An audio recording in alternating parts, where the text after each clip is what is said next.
Hey everyone. A lot of what we've discussed and learned has been on a general philosophical level. This video is meant to break things down into specifics, in other words, real examples that may allow you to walk away with an actionable takeaway, or at least a much deeper and relatable understanding. You'll see a handful of these actionable videos sprinkled throughout the course. We spoke a lot about micro-credentials in general, and in a broad sense of preparing students for all professions. Let's break this down mainly for students that want to enter the teaching profession. But we will also lump in current educators because it won't hurt to have them obtain these same credentials. In fact, it is necessary. From the outside looking in, the public may look at a current or future educator teaching math, or language arts, or science, or social studies, or art, or physical education, or a foreign language. I could keep going, which would also include the creative elective courses. And this same public would say that these future educators just need to go through traditional subject-specific college-type courses as well as general education courses to learn the art of teaching. Our profession is so much more than that. The way we're going to describe our profession being much more than that would be to point out some possible micro-credentials and the why behind them. We can start with navigating the online textbook. Let's make a ballpark guess that teachers use the textbook tool about 75% of the time. However, what teacher uses all aspects and nuances that the textbook company included within its framework? In fact, what percentage of teachers even know the fastest way to get from point A to point B within the various structures within the online textbook? Enter our first micro-credential. Let's call this Textbook Liaison Leader. This would be the go-to person within the department for the various help that could be needed. Let's talk about the gradebook. All of the teachers become experts on entering grades. However, the gradebook setup happens once per year, and the nuances involved often become forgotten. This is where the gradebook leader comes into play. Not only can they lead a session at the beginning of the year, but they also keep tabs with updates from the company. How about the software that houses IEPs, or absence management, or teacher forms? There is some software out there that does it all.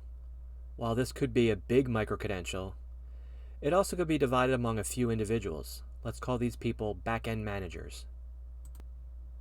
How about every different piece of software that the district owns, has a license for, or even is free but widely used? I'm talking about the software that are add-ons to help enhance the curriculum or fill in the gaps within the curriculum. You could easily have 30 people with different micro-credentials here. Depending on your district, we could start with the need for one of the big three. That would be like a Google certified educator, a Microsoft certified educator, or an Apple teacher. Again, depending on which computer program your district uses. Then we have a list of the more relevant to the paragraph that we just talked about. There's a Kahoot certified educator. There's Edpuzzle certified coach, Nearpod certified educator, Pear Deck certified educator, Khan Academy ambassador, Seesaw certified educator, Wakelet ambassador, Screencastify certified genius, Adobe creative educator, Discovery education ambassador, Class Dojo mentor, BrainPop certified educator, News ELA certified educator. Do you say Newsella, News ELA?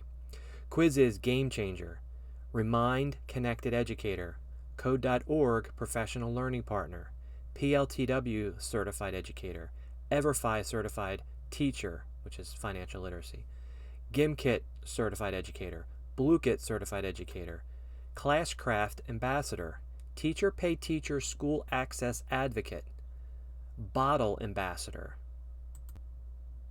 We could keep going with this list. I purposely read a lot to jog your memory on what else your district might have, be in need of, or had that job forced upon them due to some leadership title or committee they are on. Now, how about we talk about organizing all of that? We need a place where all stakeholders can go to see who each of the individual go-to people are. This creates the next micro-credential, internal communications expert. This person would be in charge of newsletters and potentially organizing an internal website to list these go-to people and their contact information. Now, moving forward, you need some type of AI coordinator as the next microcredential. This might have to be assigned to multiple people as we continue to experience this expansion. This is where a lot of the previous videos touched on. They also spoke about creating experts in specific areas to earn those microcredentials. Later on, we will talk about these microcredentials against the concept of GPA. We'll save that for a future video. With all that we just talked about, how much of this could we offload onto AI? The point to all of this was seeing the need to train our future workforce, whether they're going into the educational route or some other path, to obtain specific necessary skills, thus causing a need for a shift in education. Thanks for watching.